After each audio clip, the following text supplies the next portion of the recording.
एक छोटे से गांव में एक गरीब किसान रहता था। वह बहुत मेहनती था। दिन में खेतों में हल चलाता, फसल उगाता और शाम को लोगों के घरों से कबाड़ और प्लास्टिक इकट्ठा करके अपनी छोटी सी दुकान पर बेचता था। गरीबी बहुत थी, लेकिन दिल से वह बहुत अमीर था। एक दिन वह कबाड़ ढूंढने के लिए गांव के बाहर बड़े कूड़े के ढेर पर गया।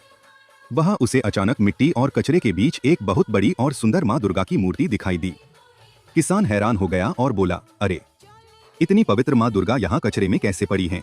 उसने तुरंत मूर्ति को सावधानी से उठाया, अपने कंधे पर रखा और पास के तालाब पर ले जाकर साफ पानी से अच्छी तरह धोया।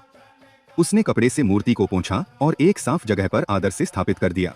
जैसे ही उसने हाथ जोड़कर प्रणाम किया, अचानक मूर्ति से तेज प्रकाश निकला और माँ दुर्गा प्रकट हो गईं। माँ दुर्गा मुस्कुराकर बोली, वत्स, मैं बहुत प्रसन्न हूँ।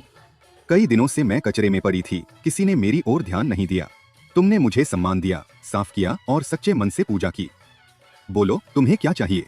किसान हाथ जोड़कर बोला, माँ, मुझे कुछ नहीं चाहिए, बस मेरी जिंदगी में किसी से झगड़ा न हो, मैं कभी बुरा काम न करूं। और यदि आप कृपा करें तो इस होली पर मेरी बेटी के लिए कुछ दे दीजिए। माँ दुर्गा प्रसन्न होकर बोली, तुम्हारा मन बहुत पवित्र है। यह लो एक संदूक, इसे अपने साथ ले जाओ। किसान ने डिब्बा लिया और घर की ओर चल पड़ा। रास्ते में उत्सुकता से उसने डिब्बा खोला। अंदर देखकर उसकी आंखें खुली रह गईं। उसमें बहुत सारा सोना था, चमचमाता हुआ खरा सोना। वह तुरंत शहर की सोने की दुकान पर गया। उसने उस सोने से अपनी बेटी के लिए सुंदर गहने, नई रंग बिरंगी पोशाक और होली के लिए रंग खरीदे।